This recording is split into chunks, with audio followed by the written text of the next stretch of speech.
Welcome to this presentation in which we're going to talk about the use of an apostrophe. So let's get started. We're going to be referring to our Aspen textbook. If you have the third edition, we'll be starting with pages 42 through 47. If you have the third edition is the green one. If you have the fourth edition, we will be starting on page 45, and I think we're going to go through 50. Okay, so let's get started. I'm not going to get into the weeds on all of these topics, but before we begin, let me give you some thoughts that I have about the magical world of apostrophes. There are some very common uses for apostrophes that we all ought to know and we all ought to apply pretty much automatically. And so if this is something that you're not currently strong doing, then this is an opportunity to improve those skill sets. And I'm certainly encouraging you to do that. There are other apostrophe rules that I look up every single time. And I suppose if I were a better person, I would commit these to memory and I would not have to look them up every single time. But you know what? That's not really going to affect my judgment one way or the other because I'm not going to do it. I don't see a reason for me to commit some of these silly once every 6 months gotta use this rule for me to commit to memory when I can spend about 37 seconds and find the rule just by Googling it or referring to my Aspen handbook. So you are welcome to commit all of these lovely rules to memory. I will think well of you if you choose to do so, but I am not expecting it. What I do ask that you do is fall in love with some grammar book. See it as your bestie. Bring it with you when you are writing anything, at least when you're getting to that final version. A page won't go by in a document that you won't have a question unless you are some grammar goddess or grammar god. It's never happened to me. So I applaud you if you happen to be that person. There's not a lot of you out there. Good luck finding, a god or goddess in which to pair off with in this lifetime, because most of us have feet of clay when it comes to grammar. We have gaps, and that's okay. It's fine to have gaps because you know what? We can look it up. We can Google it. We can look at the book. And so there's no reason to panic when we don't remember the rule. All we have to do is just find the answer. And in most cases, it takes less than a minute to find the answer. Certainly less than 3 or 4 minutes to find the answer. The most important gift you can give yourself in this area is not memorizing all these rules, but knowing enough to know that there is an issue. Knowing that there is a rule about the word fox, and when you are trying to show that the fox possesses something, for example, you might be talking about the fox's red fur, and you aren't sure exactly how to write foxes when you're showing not more than one fox, but a single fox, and you're talking about the fur that he possesses. You don't know how to do it. Well, just know that there's a rule out there, and you just need to find it. So you need to know enough to know there's a rule. It's not kind of, oh, I'll just do whatever. No, there's a rule. You need to find the rule, then you need to apply the rule. But you don't have to know the rule beforehand. So that's what I hope that you'll take away from this, that you will know that, you know what, I'm going to have to use that grammar book or Google or something on a very regular basis. I need to have it with me whenever I'm writing. Okay, I'm going to get off my soapbox now. I'm going to start talking about apostrophes. Of course, apostrophes is, let me just go in here to a new document. Okay, apostrophes, I'm going to blow this up. We'll go up to 24 font. Would be if I were writing this. Apostrophe. So that this little guy here is an apostrophe. My daughter calls it the tall comma. because as you can tell, it looks just like a comma. There's a comma down here, but instead of it being at the bottom, it's kind of near the top. But it's the same shape, just put up higher. Okay, so that's what it looks like visually. That's what an apostrophe is. And so we're going to talk about the two situations, well, and I will say a third potentially you can use, but for the most part we're going to talk about two situations in which you use apostrophes. The first one I'm going to talk about is actually the second one that our textbook talks about, but I'm going to talk about the first one first, and that is the use of apostrophes in contractions.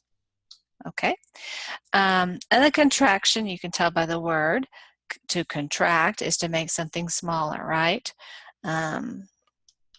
And so a contraction is when you take, from a grammatical standpoint, when you take two words, say the word is and the word not, and you want to contract them together, then what you would do is you would make it isn't. And you can see what I did was I removed this space. I guess they're not going to let me make that yellow, are they? That's not very nice. Okay, they will not let me make that space yellow. And we're moving this, here, I'll tell you what, I will make an underline here so I can have my fun little space. Okay, obviously you don't really have that space in the real world, but here we have, so we're moving this yellow area and this O, and then we're adding where the O was, we're adding the apostrophe. So the apostrophe is the signal, hey, you know what?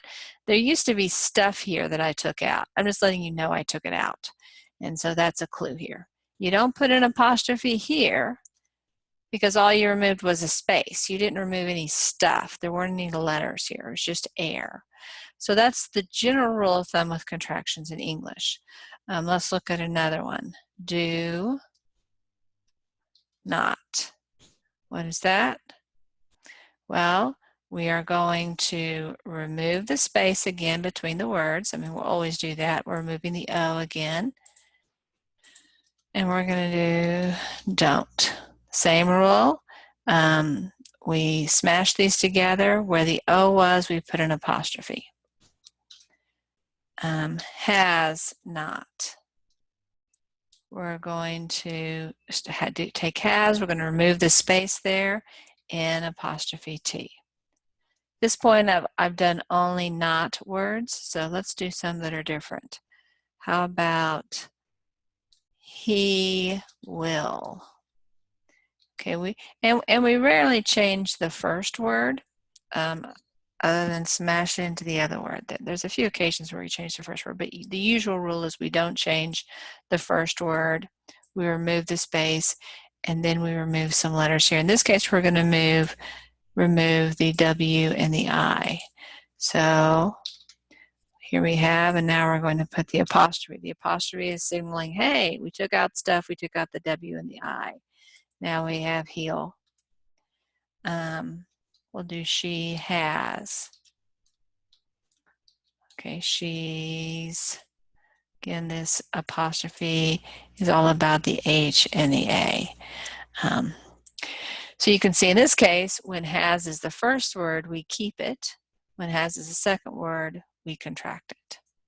There are some irregular ones. For example, will not. We don't do willn't. That's not correct grammar. But that would be what would follow our ordinary rule. Instead, we do this. We do won't. Oops, sorry. We do won't.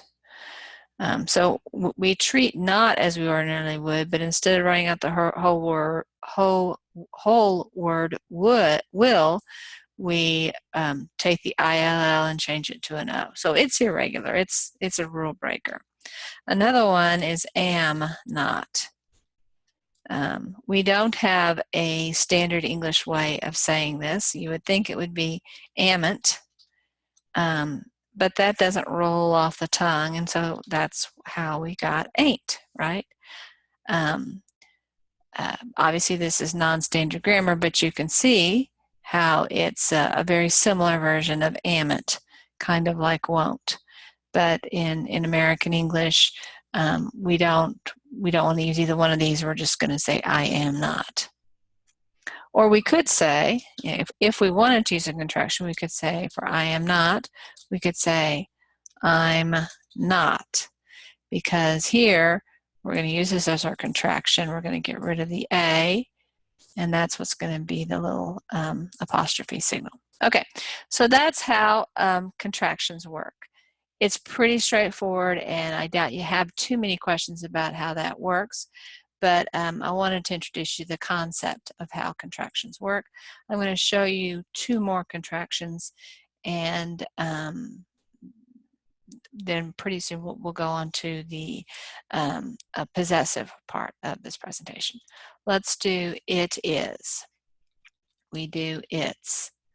Again, we removed the space and the I and replaced the I with the little dash, or the little apostrophe. It has, same thing. You can't tell by how we say it whether the its is replacing it is or it has. They look the same, they sound the same in English. Now I'm giving you all these helpful pointers about contractions, and now I'm going to tell you, don't ever use them. I know that seems cruel, doesn't it? Contractions are informal. They're wonderful to say in conversation. I'm not at all suggesting you ought to stop saying contractions. Yes, you should say contractions. You should say contractions even if you are speaking in court, because everybody does them. It makes English sound, it's just easier to say. It's easier sometimes even to hear. So use them all the time, no problem with using them, but do not write with them. There is a school of thought out there that is softening on the idea of using contractions every now and again. So I'm not going to say you'll never see a contraction in legal writing, but it's a little bit like watching the Summer Olympics and you see somebody do a quadruple flip. It can be done. There are people who've done it. But you know what? Cynthia Gruber is never going to do that because she is not performing at that level. And so, you know, when Simone Biles does that quadruple flip, she has the skills to make it work. And when Brian Gardner, an awesome legal writer, maybe he might use a contraction every now and again, he has the skills to pull it off. Cindy Gruber, not so much. And unless you have advanced very, very far in until you've advanced very far in your career, I would suggest to you that that's an act of hubris to go ahead and do that. So please don't use contractions in legal writing unless it's already in some material that you are quoting. Now, having said that, for this class, don't ever use contractions. But, you know, to get real here, when you're sending an email within your office to people you routinely work with, is it wrong to do a contraction? No, it's okay. When you're sending it to a client or you're sending it outside the law firm, I would say don't do it. But is it the absolute worst thing you could ever do? Of course not. Just don't make it a practice. Try to avoid it.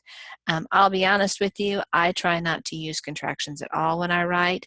And the reason I don't is not that it would be so awful and terrible if I do it, but I've gotten the habit of not doing it, so I don't have to turn it on and off.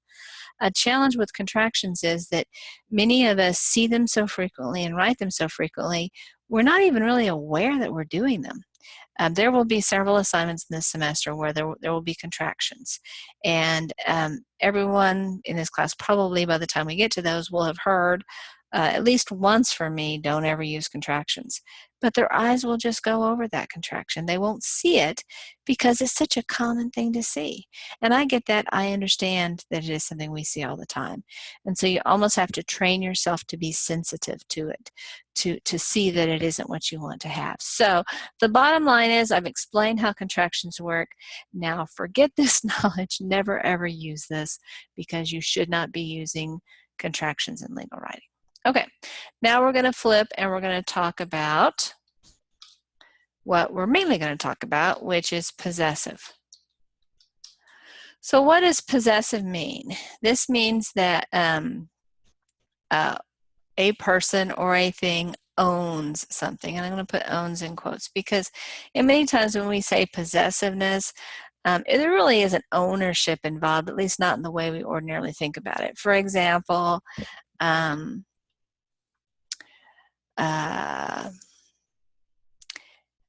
Bob's green eyes. I mean, does Bob really own his eyes? That's a very strange way of thinking about parts of your body. I mean, no one else owns them, so I guess you would say he owns them. How about this one? Bob's son. Well, he obviously doesn't own his son.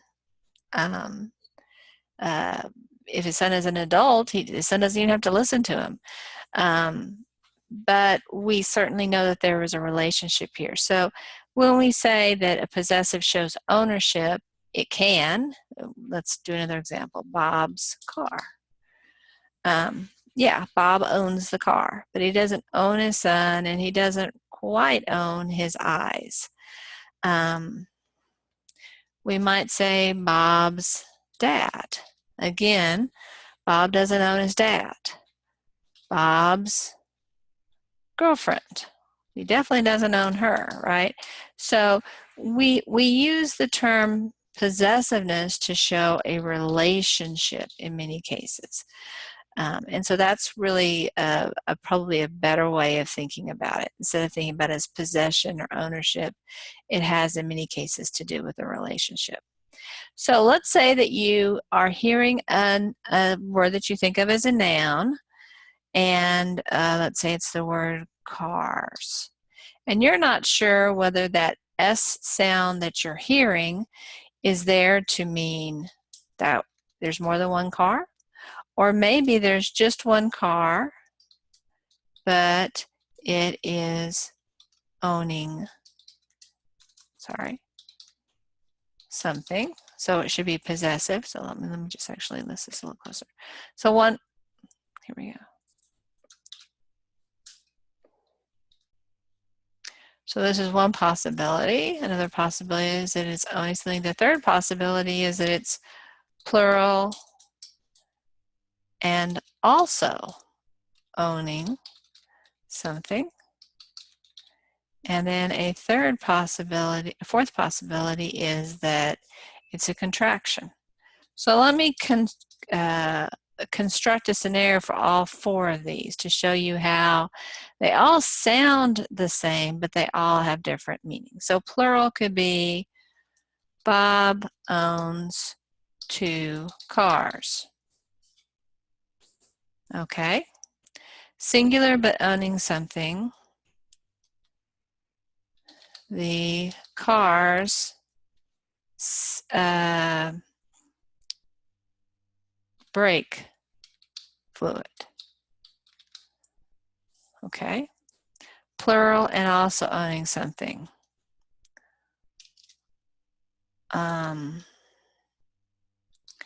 The car's ignition system, meaning, all Ford Explorer, Ford, let's say,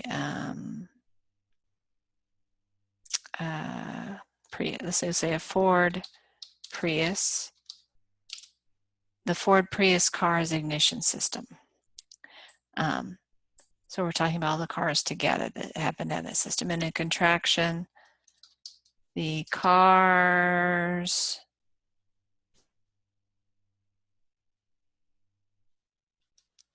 ready to go. The car is ready to go. So in each one of these cases, the word sounds like this.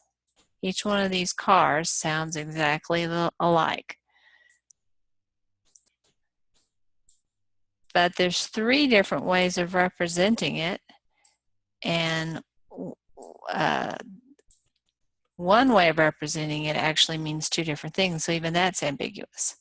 So how can you tell when you hear a noun that has a s sound at the end, how do you know what to do under those circumstances? How do you know which one of these choices is appropriate? And this is going to turn upon the inherent meaning of the sentence. Okay, so Bob owns 2 cars. Well, you have a signal here that it's more than one, right? I mean, if it could be 2, it could be some, it could be several. There's lots of different words.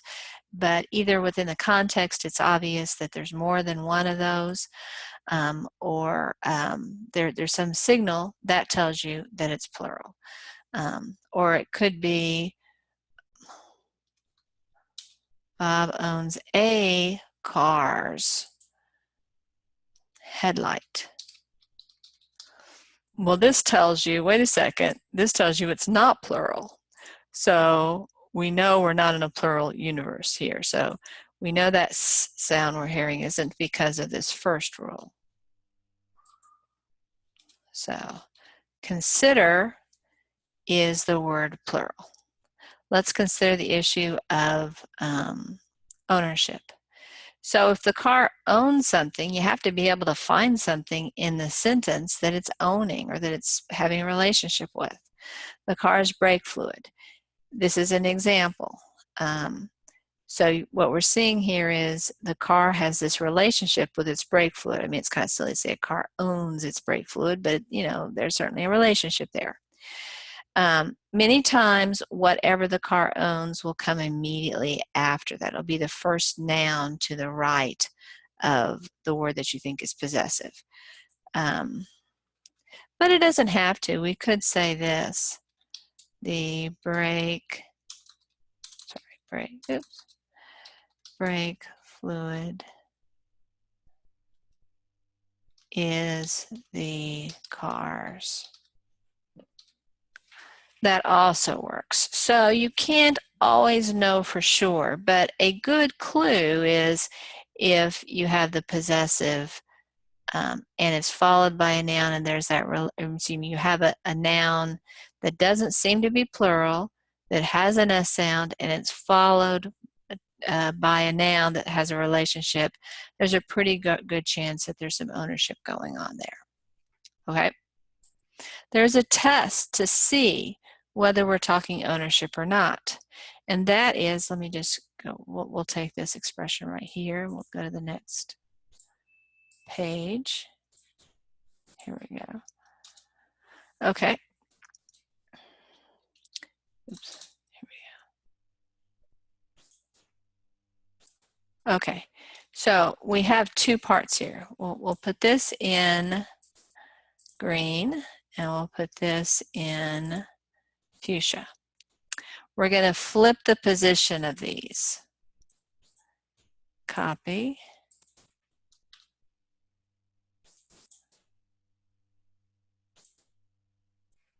Oh, I didn't mean to do that. Here we go.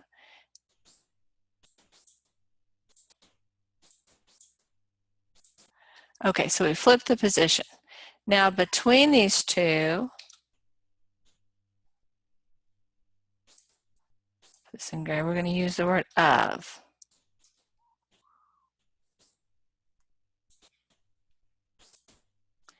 And we're going to get rid of this. Okay, so you flip the word that we think is a possessive noun from what it's possessing. We flip the order, we stick an of in between, and we get rid of that S sound at the end of the word. And now we're going to see if we replace this expression in our sentence, if it means the same thing. So I'm going to go back and I'm actually going to write a sentence. The car's brake fluid is dangerously low. Okay. And we're not sure right now whether this apostrophe is right or not. So I'm going to put that in yellow to show. We're not sure how that's going to work. So what we're going to do is we're going to take this whole expression, which I'll put in italics, and replace it with this expression, which I also put in italics. and see if the sentence means the same thing.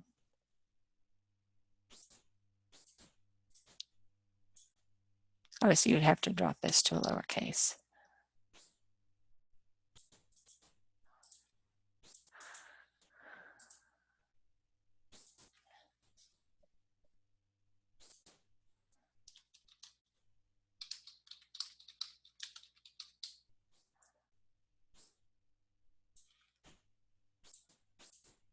Okay, I'm going to get rid of this. We're probably going to want to add a "the" in front of here too.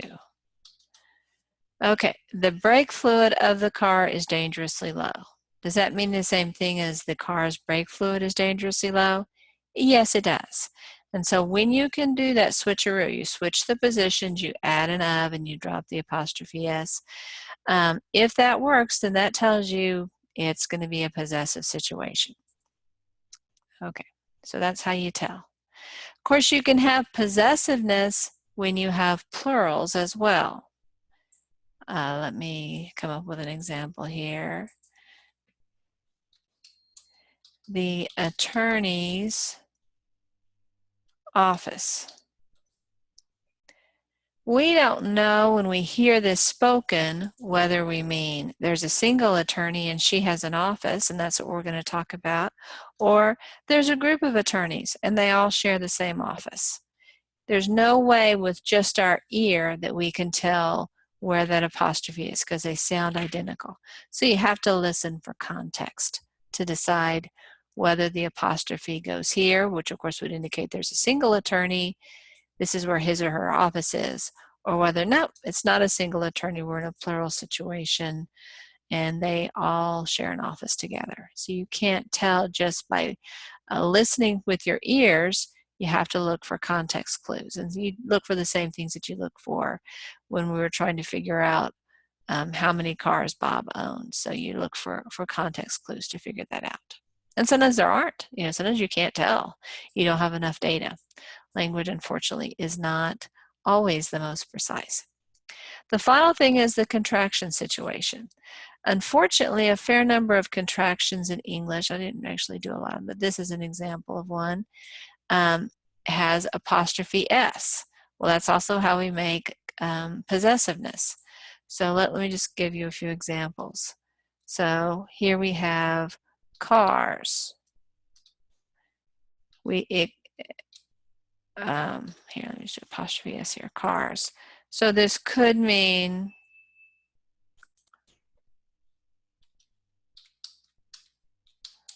cars brake fluid. It could mean, let's do it this way. It could mean the car is brake fluid. So in other words, this is a contraction of car is. That doesn't really make sense. So while it makes grammatical sense, it doesn't make, common sense. But it could be the car has brake fluid. So it is possible that when you hear the car's brake fluid, you're really hearing the car has brake fluid. And so you have to listen for context to see whether, so obviously if this were the complete sentence, then it probably, that apostrophe, since we're missing a verb here, the apostrophe S has to be the verb, so it's got to be has. But if the sentence goes on, and the sentence is the car's brake fluid is dangerously low, you can see how it can't be the car is brake fluid is dangerously low. That doesn't make any sense. This also doesn't make sense. The car has brake fluid is dangerously low. I mean, it's almost like in broken English. I guess you could say, that it was missing. The car has brake fluid. It is dangerously low. But as written, without any punctuation between fluid and is, and without a subject for our second phrase, it's almost like a telegraph message or something, and it doesn't make sense. So you have to listen to those contextual clues.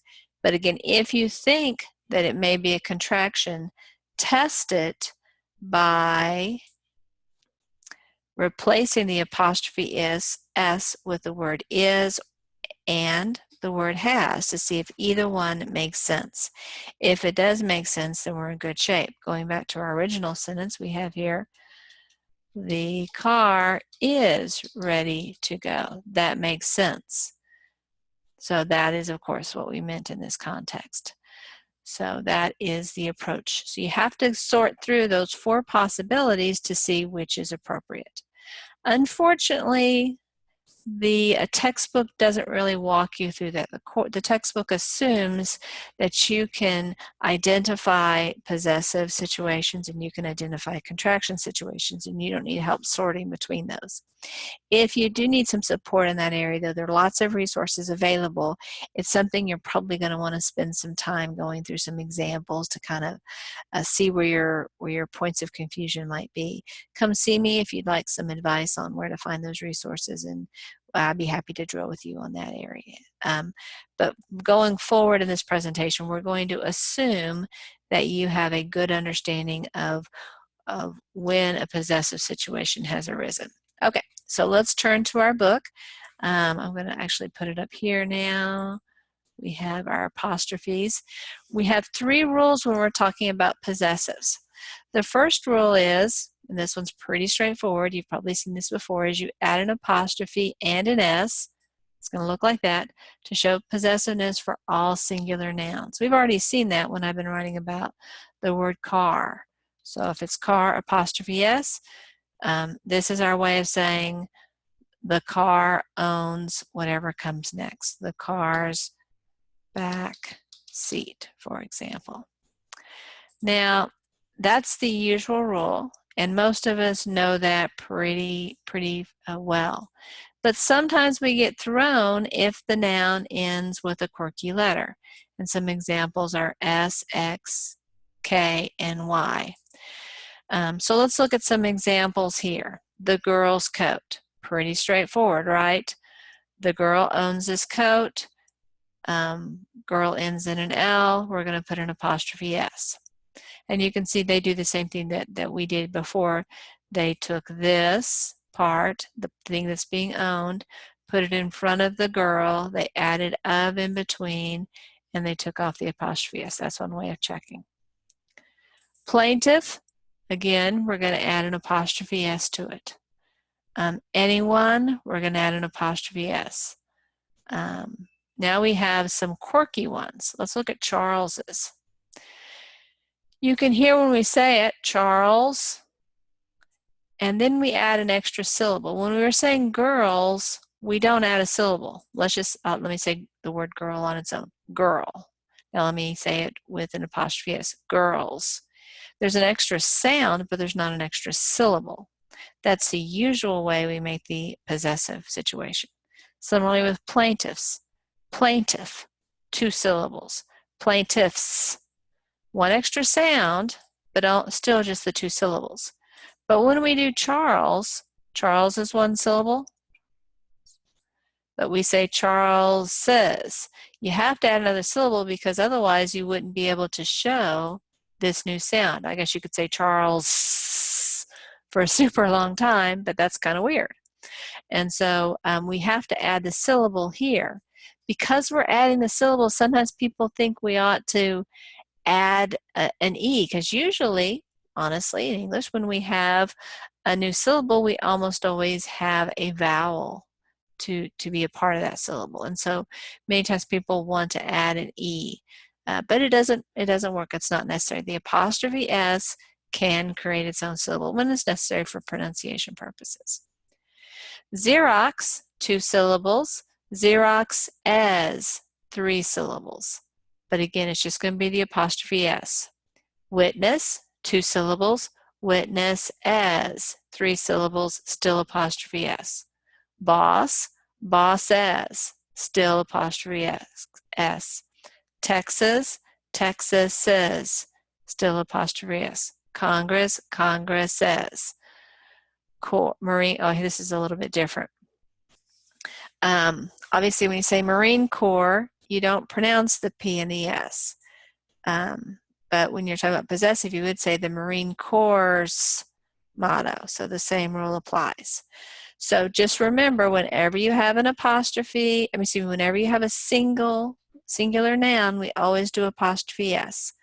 Don't be confused by words that end in a different way.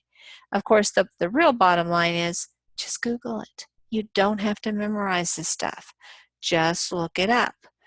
You'll find over time that if you, for example, if you're my maiden name ended in an S, and so I happen to know this rule quite well because I was regularly using it. So I'll show you. My maiden name is Ferris, and so Ferris is. I know that because I did that many times. So if I wanted to say, when I was referring to myself, Cynthia Ferris's car, I knew how to do that because obviously it comes up a lot more in my life. But if I had always been a Groover, Cynthia Groover, I don't have to worry about that because the Groover's not quirky in that way. And so I might not have learned that rule. And if you have a surname that doesn't end in an S or an X or any of those other letters, you may not have that committed to memory. But that's okay. You just have to know there's a rule. Just don't wing it. Just look it up. Okay. Now let's consider rule 2. Now we're dealing with plural words. And these are when you've made the word plural by adding an S, which of course is our usual way of making words plural in English. Then we only add an apostrophe. So if going back to our example, well, let's just look at one. So we have the word shareholders. Shareholder is a singular version. We add an S to make it more than one shareholder. We have 10 shareholders in this case. And then we add an apostrophe. That's what we do ordinarily. One worker ends with an R.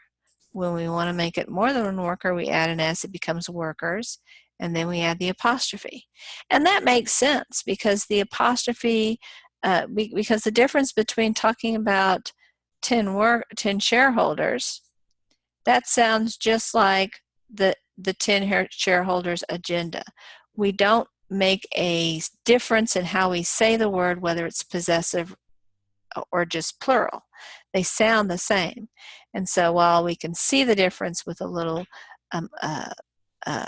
apostrophe mark, it doesn't sound different. The apostrophe mark doesn't tell us to make different sounds with our mouths. And so that makes sense that we would just add the apostrophe. Okay, so that's the ordinary way that we're going to make words plural, and that's the rule. We just add the apostrophe. So about 95 or 97% of the time, rules 1 and rule 2 are going to get the job done for you. You need to know these rules generally. Maybe you can forget this part, but know the first part of this rule and know this rule, and you've got your bases pretty well covered. And you can just look up or Google rule 3 when you need it. When a word is plural and does not already have an S, you add an apostrophe and an S to show its possessiveness. The children's toys, the mice's cages, the men's shoes. So you can see obviously children is irregular. We start with child, but we don't say childs to mean more than one child. We have a mouse. When we have 2, we don't call them mouses. When we have one man and then we get a second man, we don't call those mans, we call them men. And so when they are irregularly made plural, then we add the apostrophe S. And we can hear that when we say that because we say children's, mice's, men's. And so it makes sense that we add the S to it. And so again, that's a fairly intuitive level. But you don't have to memorize any of this. Just know there's a rule and look it up. Okay. The next rule is kind of a non-rule. This is just talking about names because names are a pretty common area where we see words ending with S's. And so all of this section really says is just follow the rules 1, 2, and 3 that we just talked about when you're doing names. So we have Ed Smith. Ed Smith, well, gosh, that's a singular. There's only one Ed Smith in this story.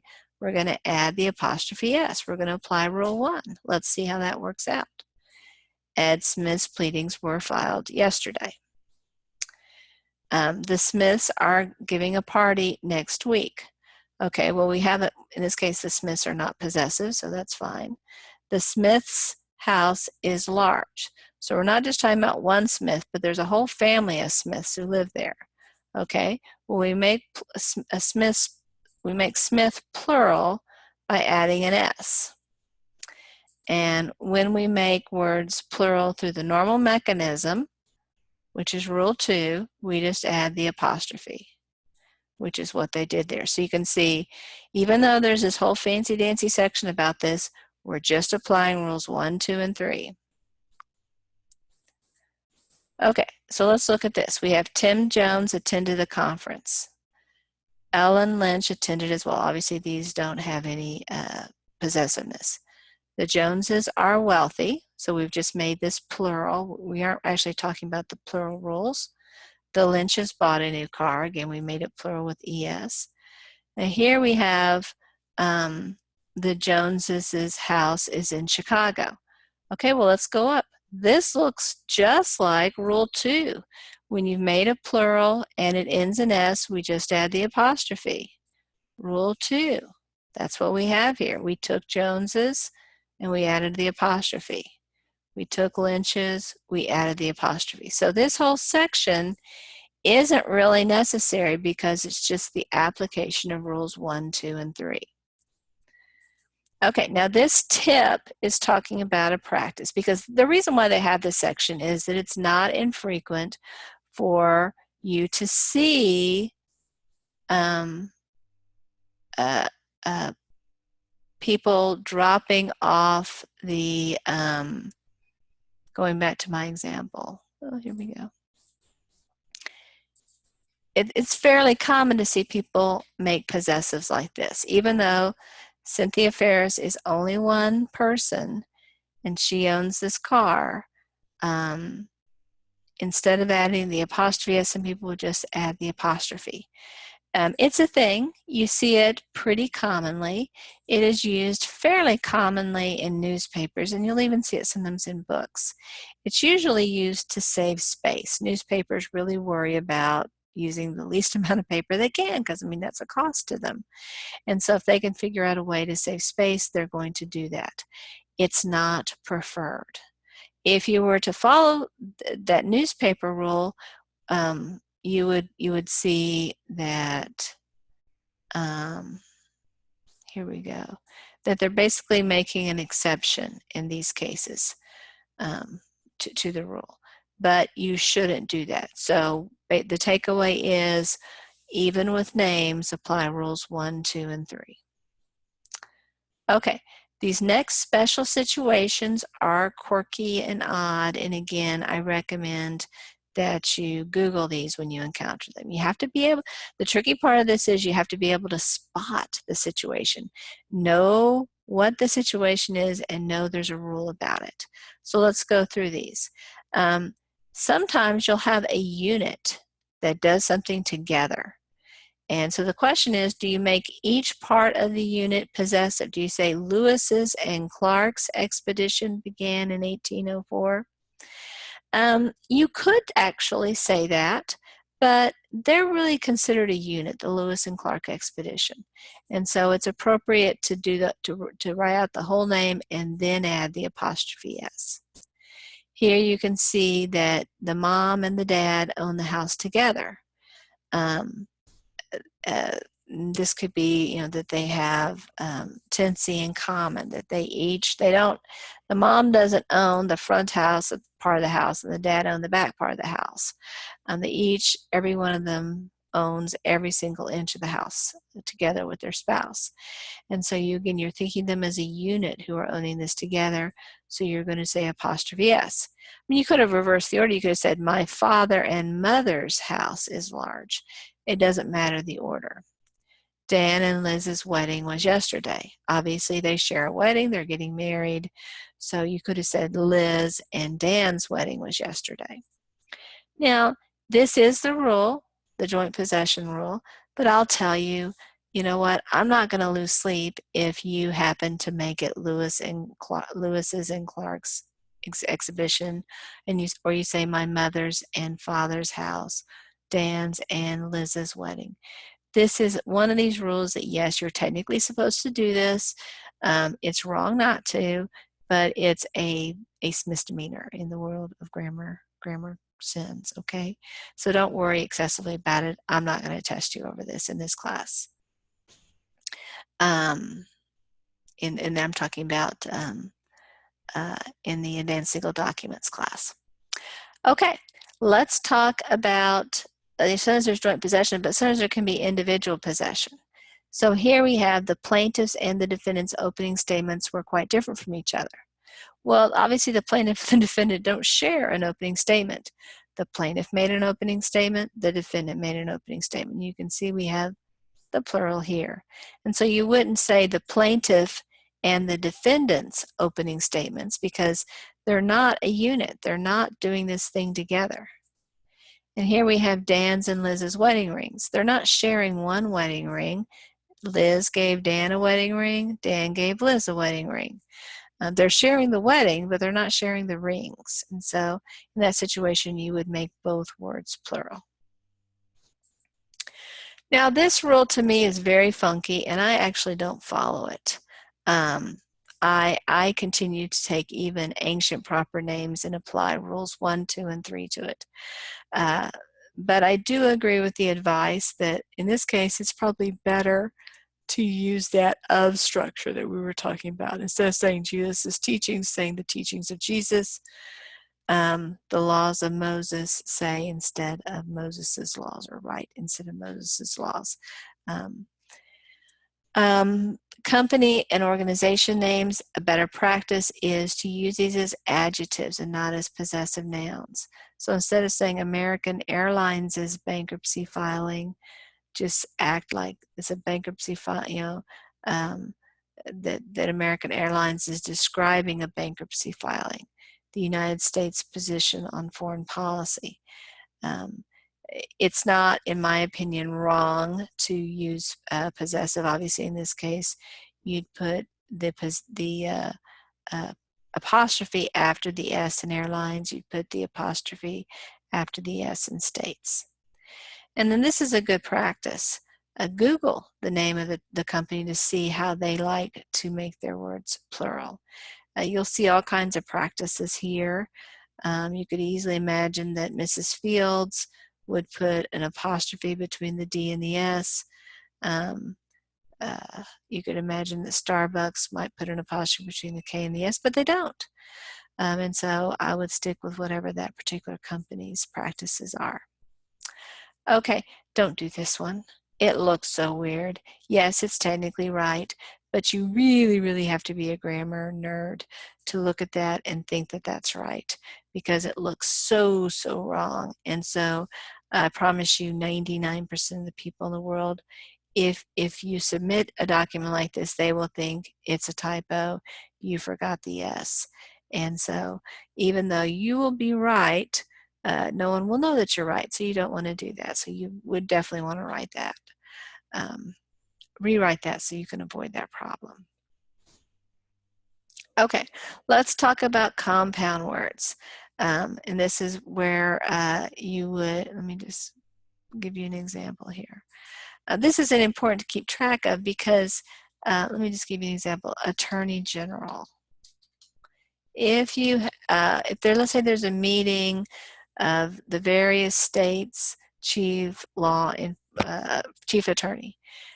There's 5 of them present in a particular place. You say attorneys general because this is the noun and this is the adjective.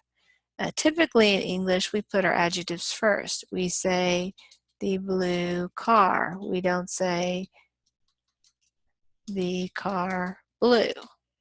So attorneys general is odd for us, but it's pretty common in other languages. It's a very common, it's a usual rule in French. And this is where we got the expression attorneys general. So you can see how this issue comes up when we say mother-in-law.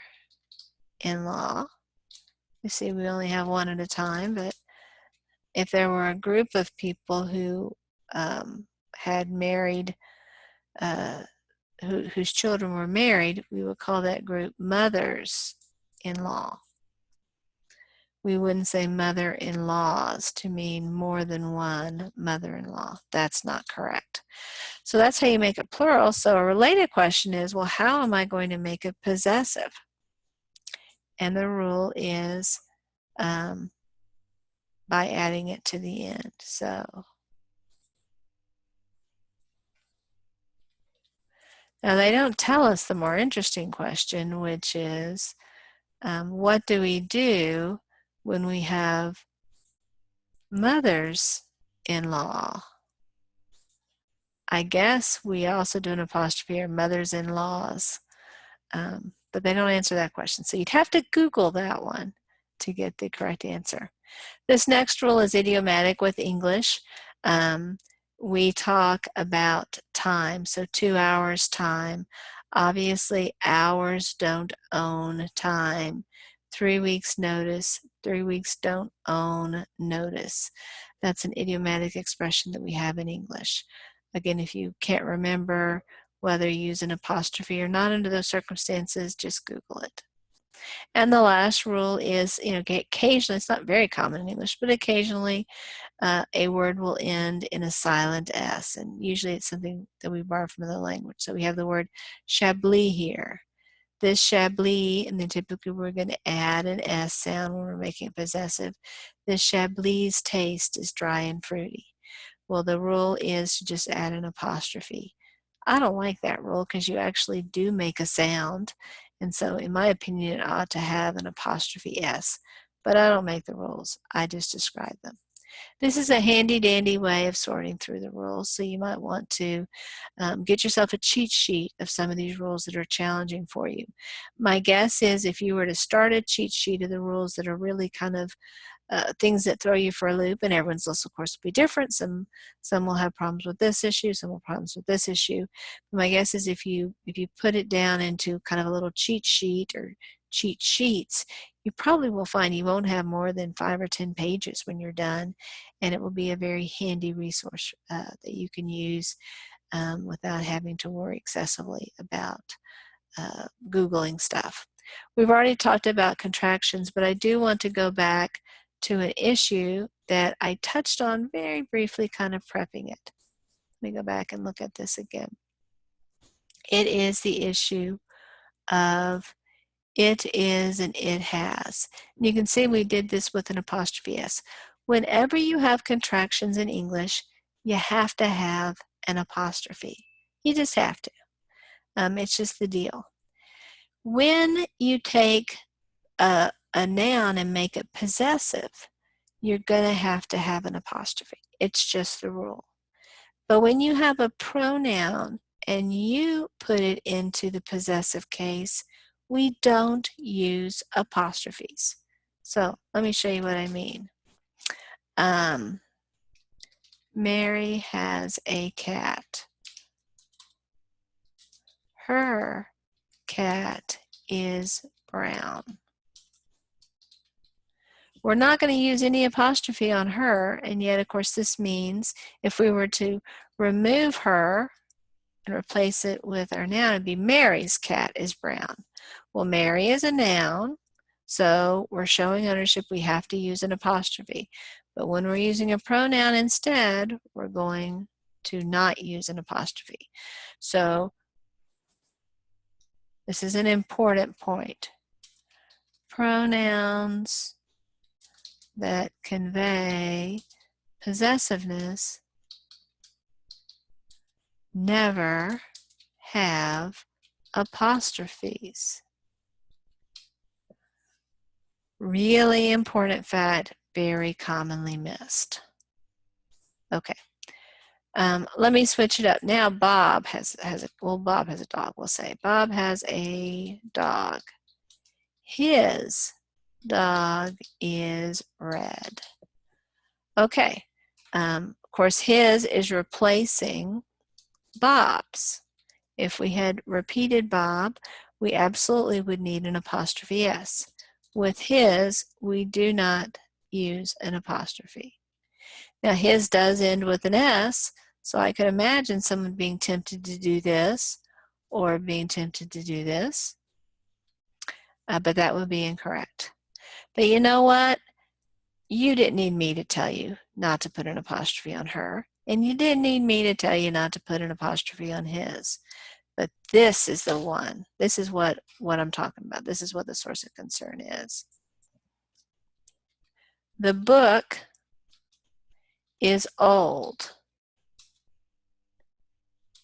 Its cover is torn. Okay, it's here means book. So I'm just going to repeat the book. The book's cover is torn. So obviously, because I have a noun here and I want to show the possession, the book, quote unquote, owns the cover, I have to do an apostrophe S. Of course, the book is an inanimate object. There's only one of it, so I need to use it. Its cover is torn. This is the case that we have to remember. You will be very tempted to do an apostrophe S. After all, if we were to repeat the word the book, we would be putting an apostrophe S after book. And so you're going to, and this is a perfectly good word in English. This is something you'll see pretty commonly. This does not mean possessive form of it. This can only mean it is and it has. It can only work for contractions because of the rule we just said. Pronouns that convey possessiveness never have apostrophes. So that's the rule. You don't have to agree with it, you just have to follow it. But it makes sense to have one rule for pronouns and one rule for nouns, so that way we can easily distinguish it. When we see this, we know, oh, it's not a contraction, it's a possessive situation. So that's a cheat for us to be able to, for the reader to quickly be able to interpret what is being intended by the author. If we had an apostrophe here, it would be ambiguous. Well, did the writer mean for this to be possessive, or did he mean it to be a contraction? So it's a way to remove some point of confusion. You just need to remember this rule and you won't get yourself into trouble on that one. Okay. Let's see if there's anything else we need to cover.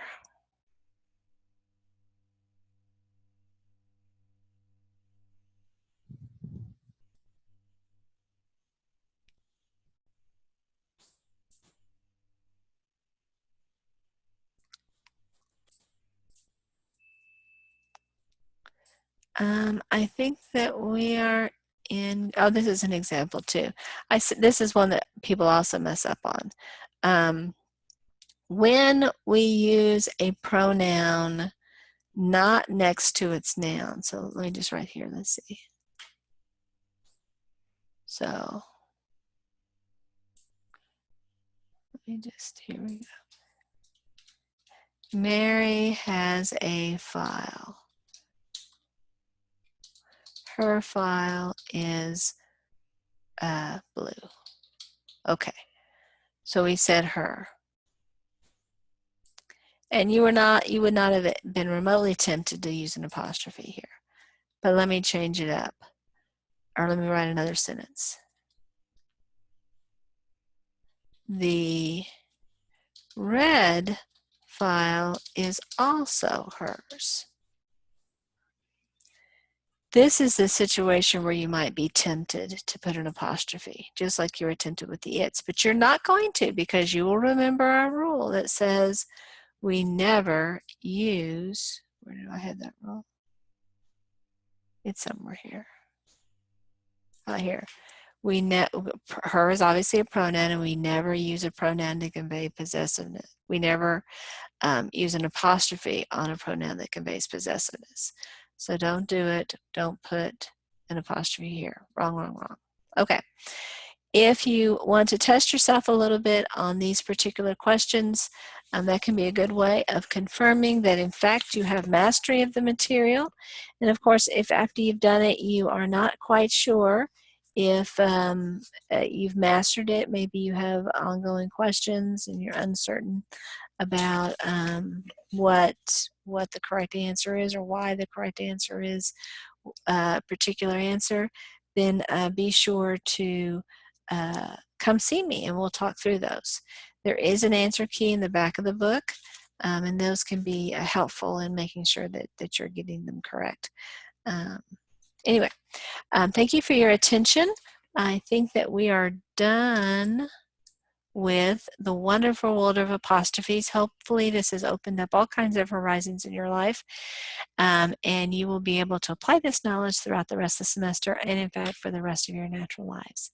It has been a pleasure spending this time with you. Have a great day. Take care. Bye-bye.